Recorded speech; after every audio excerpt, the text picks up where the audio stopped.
Setiap tanggal 2 Mei, kita memperingati Hari Pendidikan Nasional yang diambil dari hari kelahiran Ki Hajar Dewantara.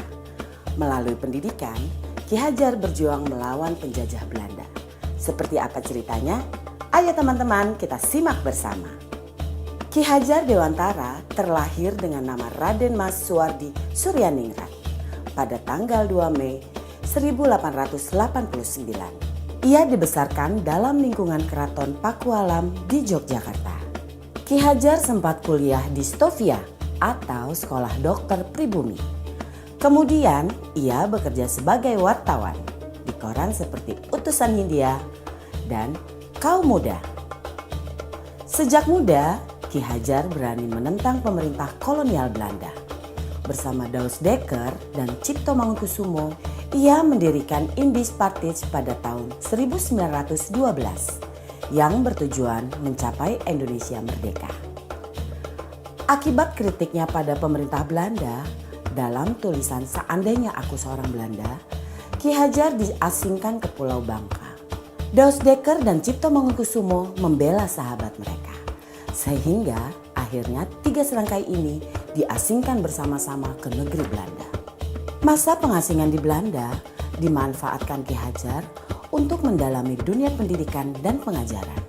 Pada tahun 1919, Ki Hajar kembali ke tanah air dan terus mengkritik pemerintahan kolonial Belanda lewat tulisan-tulisannya. Akibatnya, ia pun sering keluar masuk penjara. Tanggal 3 Juli 1922, Ki Hajar mendirikan Lembaga Pendidikan Taman Siswa di Yogyakarta. Sejak saat itu, Suwardi Suryaningrat memakai nama Ki Hajar Dewantara. Anak-anak dari semua kalangan, baik ningrat maupun rakyat biasa, bisa bersekolah di Taman Siswa. Perguruan ini memiliki semboyan Ing Ngarso Sung Tulodo, Ing Madyo Mangunkarso, Tutwuri Handayani. Artinya, di depan memberi contoh, di tengah membangun semangat, dan di belakang memberi dorongan. Prinsip ini berlaku untuk semua pamong atau guru dan murid di Taman Siswa. Setelah Indonesia merdeka, Presiden Soekarno mengangkat Ki Hajar sebagai Menteri Pendidikan pertama. Semboyan Tutwuri Handayani pun hingga kini tetap dipakai dalam dunia pendidikan Indonesia. Bapak Ibu calon guru penggerak telah menyimak video profil sejarah Bapak Pendidikan Nasional kita Ki Hajar Dewantara. Pada kesempatan ini, izinkan saya untuk memaparkan refleksi saya terkait pemikiran Ki Hajar Dewantara untuk membuat kita lebih memahami impian besar beliau untuk membawa anak Indonesia mencapai kemerdekaan belajar. Ada 2 hal yang ingin saya sampaikan di sini.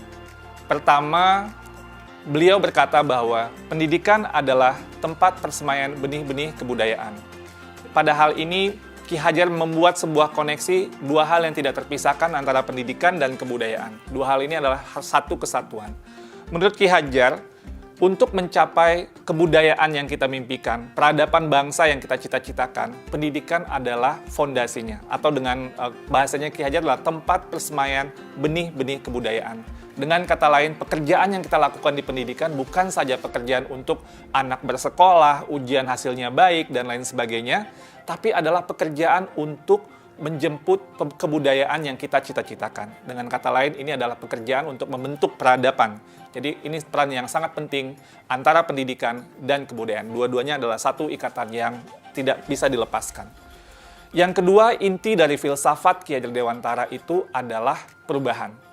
Dalam hal ini, bagi saya, analogi yang tepat untuk filsafat Ki Hajar Dewantara itu adalah seperti tata surya. Selalu bergerak, selalu tidak pernah berhenti dari waktu ke waktu, dia tidak pernah statis. Karena itu, bagi Ki Hajar, kebudayaan tidak boleh statis, harus terus bergerak. Dalam upaya pemeliharaan kebudayaan, bagi Ki Hajar, itu harus terus bergerak sesuai dengan kodrat alam dan kodrat zamannya. Jika kebudayaan itu terisolasi, kebudayaan itu akan menuju kehancuran. Pendidikan pun juga sama, tidak boleh statis. Pendidikan harus terus berubah, menjawab tuntutan zamannya. Karena sepertinya kalau dalam tata surya itu, kalau Bapak Ibu bayangkan, kalau planet itu berhenti bergerak, statis dia, itu akan terjadi sebuah chaos, sebuah kekacauan. Dan itulah yang dilihat oleh Ki Hajar bahwa semuanya itu harus terus bergerak dan bergerak, tidak pernah berhenti. Artinya perubahan adalah hal yang kekal, yang harus terus terjadi. Selanjutnya, planet-planet itu pun dalam tata surya tidak ada yang sama. Di sini terlihat keberagaman. Ada planet Merkurius, ada planet Venus, ada Bumi, ada Mars, dan seterusnya. Dalam melihat planet-planet ini, inilah yang kita juga lihat dalam kebudayaan dan pendidikan. Dalam kebudayaan menurut Ki Hajar tidak ada yang sama. Ada kebudayaan yang mungkin seperti Mars, ada seperti Bumi gitu ya, tapi tidak bisa disamakan. Ketika kita melakukan pertukaran kebudayaan, itu bukan untuk menyamakan semuanya, tapi untuk menguatkan identitas dari masing-masing kebudayaan.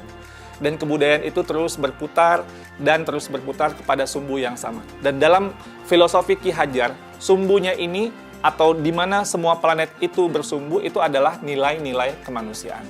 Dan ini yang menjadi hal yang esensi dari semua kebudayaan, dimanapun kebudayaan itu berada.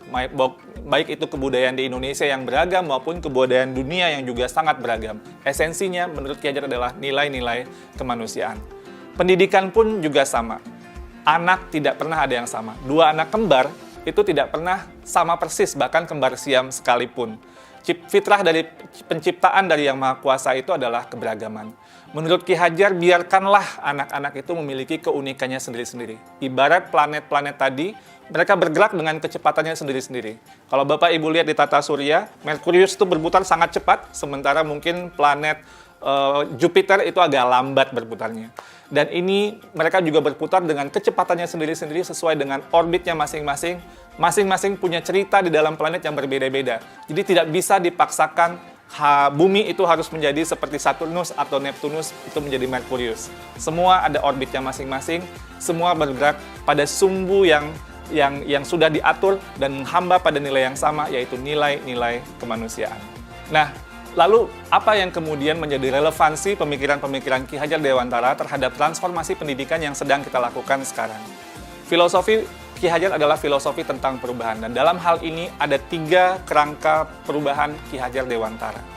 Yang pertama adalah kodrat keadaan. Dalam melakukan perubahan, kita harus melihat kodrat keadaan yang terbagi 2. Pertama, kodrat alam, yang kedua, kodrat zaman. Kodrat alam itu adalah terkait dengan alam tempat di mana masyarakat itu berada. Seperti yang digambarkan oleh Ki Hajar, kalau alamnya daerah pertanian itu berbeda dengan daerah pegunungan atau daerah pantai. Yang 2 musim itu berbeda dengan 4 musim dan seterusnya. Ki Hajar bercerita bahwa kalau orang Belanda melihat orang Indonesia itu boros, karena orang Indonesia alamnya sangat ramah sekali. Jadi tidak pernah mungkin berpikir untuk masa depan yang terlalu jauh, karena alamnya selalu menyediakannya. Sedangkan orang Indonesia melihat Belanda itu pelit. Tapi ini Belanda dibentuk oleh alamnya juga, karena dia harus hidup 4 musim, dia harus berhemat, karena nanti ketika datang musim dingin, tidak bisa lagi tumbuh atau pertanian tidak bisa bergerak.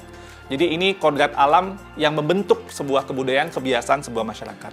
Nah, lalu juga ada kodrat zaman, bagian kedua dari kodrat keadaan. Kodrat zaman ini berarti bahwa walaupun alamnya sama, seperti daerah Bandung atau daerah Semarang dan lain sebagainya, itu tidak pernah sama dari waktu ke waktu.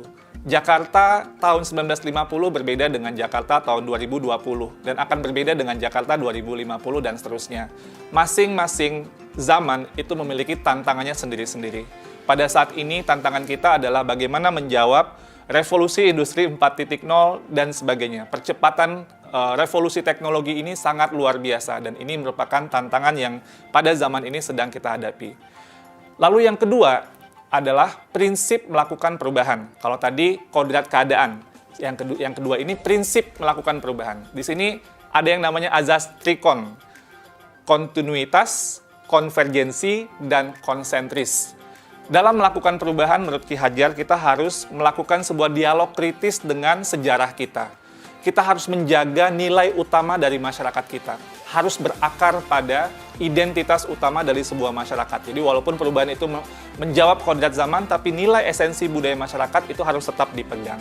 Tapi juga harus ada dialog kritis sehingga bisa terus berubah. Jadi kontinuitas ini bisa terjaga dengan baik.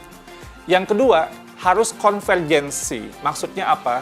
Perubahan-perubahan yang kita lakukan itu harus menuju pada suatu titik yang memperkuat nilai-nilai kemanusiaan.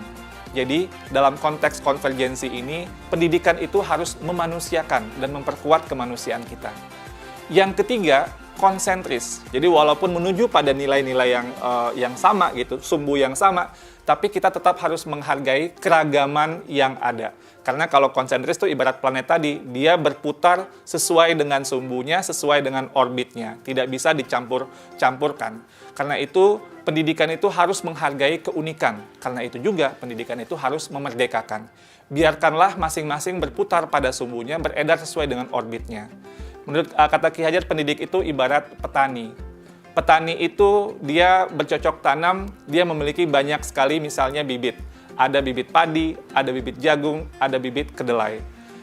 Yang padi, tumbuhkanlah dia sebagai padi. Jangan menumbuhkan padi itu berharap menjadi jagung. Tidak akan pernah menjadi seperti itu. Dan jangan pula memelihara jagung dengan ilmu memelihara padi, nggak jadi tumbuh kembangnya jagung itu. Jadi masing-masing itu sesuai dengan kodratnya, dan itulah keragaman yang dihadapi oleh para pendidik dalam konteks kehidupan sehari-hari. Lalu yang ketiga, apa yang berubah? Yang berubah di sini adalah budi pekerti. Maksudnya ini apa? Ada dua kata di sini. Ada budi, ada pekerti. Budi itu, menurut bahasa Ki Hajar, itu ada 3 komponen, yaitu cipta, rasa, dan karsa. Cipta itu artinya pikiran, rasa itu perasaan, karsa itu adalah kemauan. Dan pekerti. Pekerti itu maksudnya tenaga atau raga. Dalam filosofi pendidikan Ki Hajar, ini harus seimbang terjadinya perubahan tersebut. Ada olah cipta, menajamkan pikiran, olah rasa, menghaluskan rasa, olah karsa, memperkuat kemauan, dan olahraga, menyehatkan jasmani. Sehingga pendidikan itu harus holistik, harus seimbang, tidak bisa timpang. Kalau pendidikan ini bisa kita lakukan dengan seimbang, menurut Ki Hajar, ini akan terjadi kesempurnaan budi pekerti yang membawa kita pada kebijaksanaan. Dengan kata lain, jika kita melakukan pendidikan yang seimbang, tumbuh kembang anak secara holistik, ini akan menghadirkan banyak insan-insan yang penuh kebijaksanaan. Sebaliknya, jika kita melakukan pendidikan dengan timpang, maka kita akan menciptakan masyarakat yang langka, bahkan mungkin hampa dengan kebijaksanaan. Pada akhirnya, semua disiplin ilmu harus menuju kepada kebijaksanaan.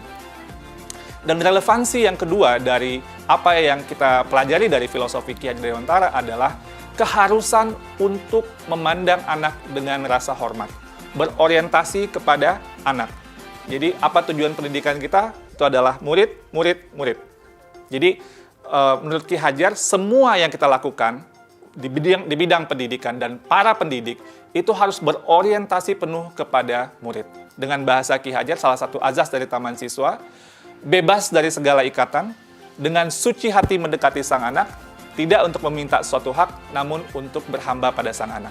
Kata-kata berhamba pada sang anak adalah sebuah analogi, tapi memiliki kedalaman nilai yang luar biasa. Bahwa Ki Hajar, seorang yang sangat ditokohkan, melihat bahwa berorientasi kepada anak ini adalah hal yang paling utama, paling esensial bagi kita para pendidik. Semoga refleksi singkat ini bisa menjadi sebuah inspirasi bagi Bapak Ibu semua, calon-calon guru penggerak yang saya banggakan. Terima kasih Bapak Ibu penggerak, salam bahagia.